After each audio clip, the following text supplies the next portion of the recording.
আজকে আপনারা দেখে বুঝতে পারছেন এটা কিন্তু শীতকালীন সর্ষে চাষ। হ্যাঁ, সর্ষের ফুলটা খুবই সুন্দর লাগে। সেই সঙ্গে সর্ষে চাষ যথেষ্ট লাভজনক চাষ। আপনারা সর্ষে চাষ করুন। এই যে দেখুন কত সুন্দর লাগছে। তো সম্পূর্ণ ভিডিওটি আপনারা একটু সঙ্গে থাকবেন। সম্পূর্ণ বিষয় আপনাদের আলোচনা করা হবে।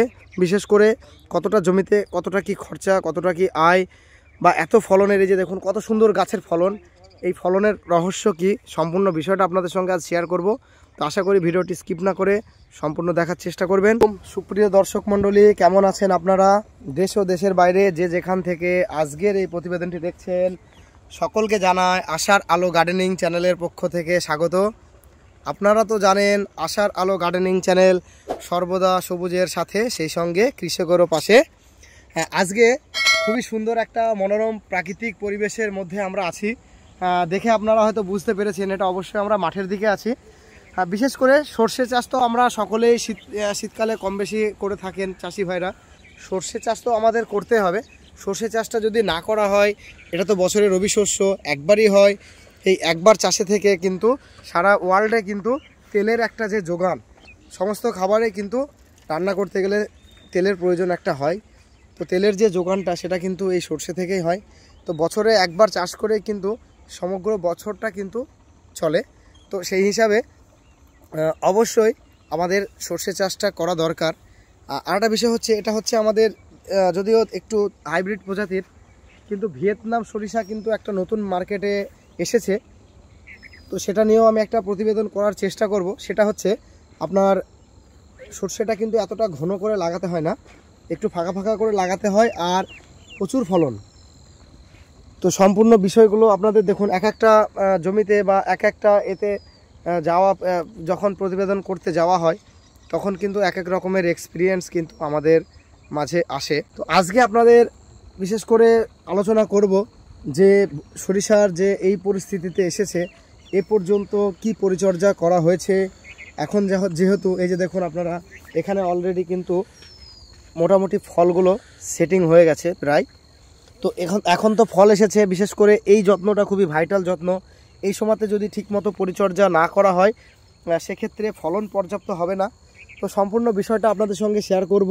কি কি রাসায়নিক সার দেওয়া হয়, বা কি কি কীটনাশক দেওয়া হয়, কি কি ফাঙ্গিসাইড দেওয়া হয়, বা সর্ষে চাষ করতে গেলে কতটা কি প্রয়োজন, জমির পরিপ্রেক্ষিতে 1 বিঘা জমিতে কত কি খরচা বা কত কি আয় এখান থেকে আসতে পারে, সম্পূর্ণ বিষয়টা আপনাদের সঙ্গে আলোচনা করব। সেই সঙ্গে একটা গোপন টিপস শেয়ার করব যে অধিক ফলন পেতে গেলে এর কি যত্ন করেন। তো আশা করি ভিডিওটি স্কিপ না করে সম্পূর্ণ দেখার চেষ্টা করবেন। তো আসুন, যার জমি তার সঙ্গে অবশ্যই আপনাদের পরিচয় করাবো। আসসালামু আলাইকুম। ওয়ালাইকুম সালাম।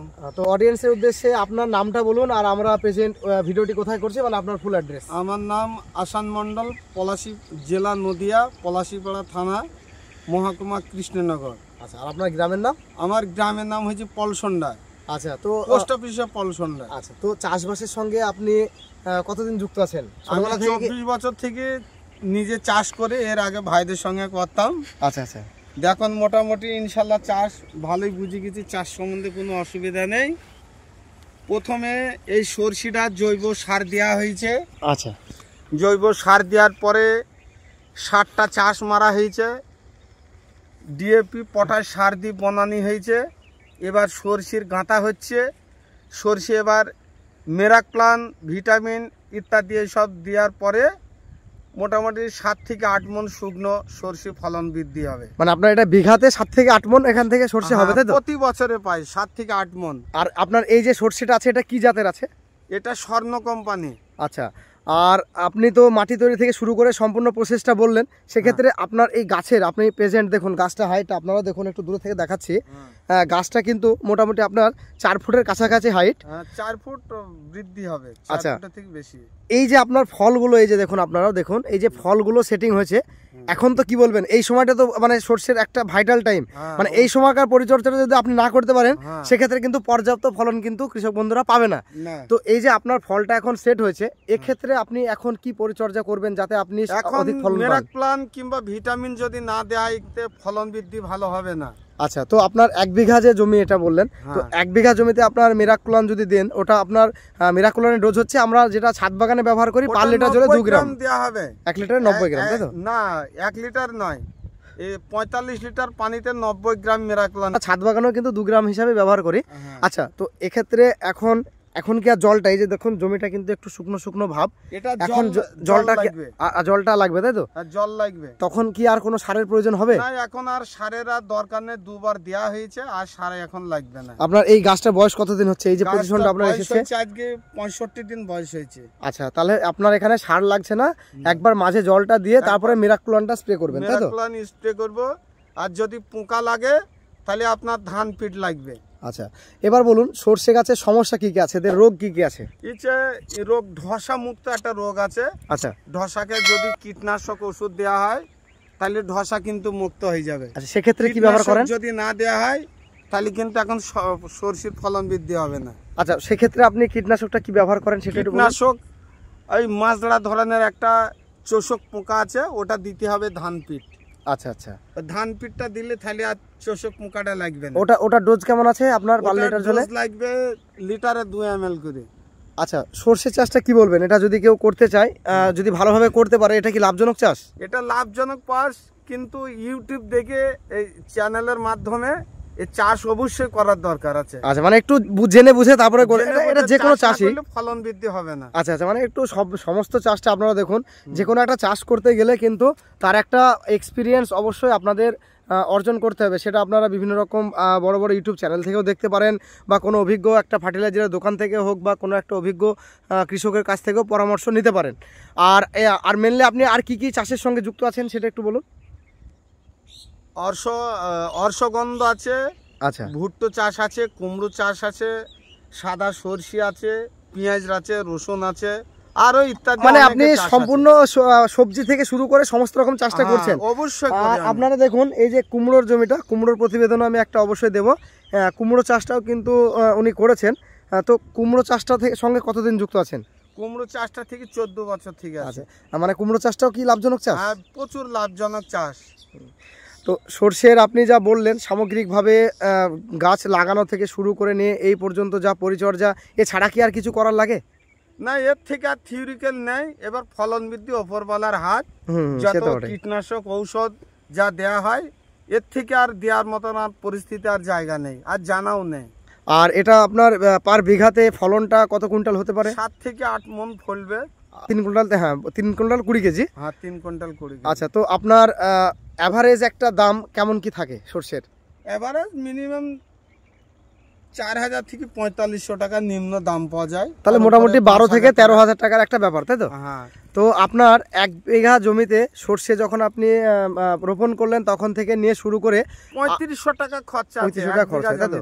মানে 3500 টাকায় একবার কমপ্লিট হয়ে যাবে। তাই? হ্যাঁ, মানে বাকি 10 থেকে 12,000 টাকা লাভ হবে। আচ্ছা আচ্ছা, তাহলে আপনার 1 বিঘা জমিতে ফার্স্টে যে বীজটা কতটুকু প্রয়োজন হয়? বীজটা 7 থেকে 800 গ্রাম পার বিঘাতে? ওটা কি আপনারা নিজের বাড়ির বীজই ইউজ করেন, না বীজটা কি কালেক্ট করেন? বাড়ির বীজে ইউজ করা হয়, ওটা শোধন করা হয়, সাপ পাউডার দিয়ে শোধন করা হয়। শোধনের প্রসেসটা বলে দেন, কেউ হয়তো জানলো সেটাও শিখে নেবে।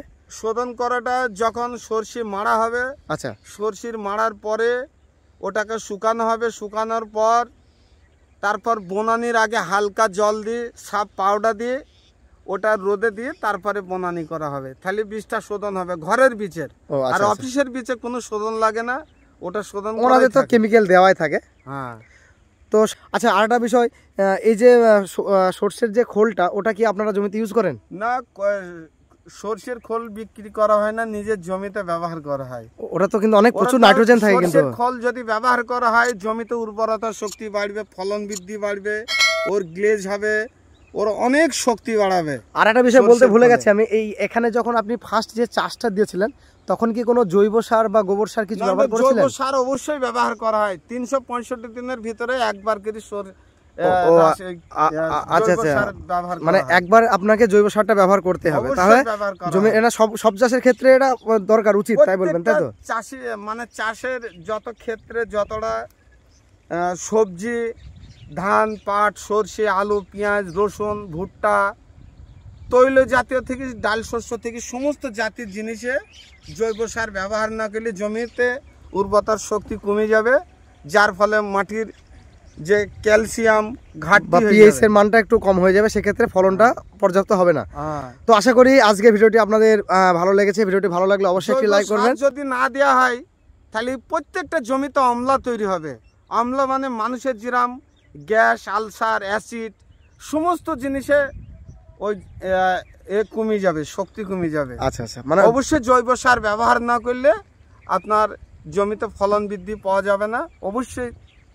আচ্ছা, তো দরকার। আপনি অডিয়েন্সকে সাজেস্ট করছেন যারা চাষ করবেন, তো আপনারাও শুনুন, অবশ্যই জৈব সারটা অন্তত বছরে একবার ইউজ করবেন। ওটা কি 1 বিঘা জমির ক্ষেত্রে কত কত কত ট্রলি দেবেন? 1 বিঘা জমিতে 1 ট্রাক্টর করে দিলে 365 দিন জমিতে উর্বরতা শক্তি বেড়ে থাকবে, ফলন বৃদ্ধি বাড়বে। জমিতে যদি জৈব সার ব্যবহার না করা হয় তাহলে সে জমিতে কোনো ফলন বৃদ্ধি হবে না। এটা আমার কথা নয়, এটা কৃষি বিজ্ঞানী যারা ভালো ভালো জ্ঞানী মানুষ আছে, যারা খুব ভালো বুঝে, তাদের কথা। আচ্ছা, এরা আমরা সাধারণ একটা চাষি, এইটাই আমার কাছে শেষ কথা। আপনারা শুনলেন যে খুব সুন্দরভাবে আপনাদের বুঝিয়ে দিলেন, এতটা সুন্দরভাবে কেউ বোঝাবে না। হ্যাঁ, যাই হোক, আপনারাও সম্পূর্ণ চাষবাসটা করুন। অবশ্যই সরষে চাষটা লাভজনক চাষ। তো সুপ্রিয় দর্শক মণ্ডলী, দেশ ও প্রবাস থেকে অলরেডি আমার চ্যানেলকে যারা সাবস্ক্রাইব করে রেখেছেন তাদেরকে অসংখ্য ধন্যবাদ। আশার আলো গার্ডেনিং চ্যানেলের সঙ্গে জুড়ে থাকার জন্য নতুনদের উদ্দেশ্যে একটি বার্তা, আপনারা আমার চ্যানেলকে সাবস্ক্রাইব করে অল নোটিফিকেশন বেলটি অন করে রাখবেন, যাতে করে আমি কোনো ভিডিও দিলে খুব সহজে আপনারা নোটিফিকেশন পেয়ে যান। তো প্রত্যেক ভিডিওর শেষে আপনাদের আমি যেটা বলি, আবারও বলছি, আপনারা সকলে ভালো থাকবেন, সুস্থ থাকবেন, সবুজের সঙ্গে থাকবেন, সেই সঙ্গে আশার আলো গার্ডেনিং চ্যানেলের সঙ্গে সদা সর্বদা জুড়ে থাকবেন।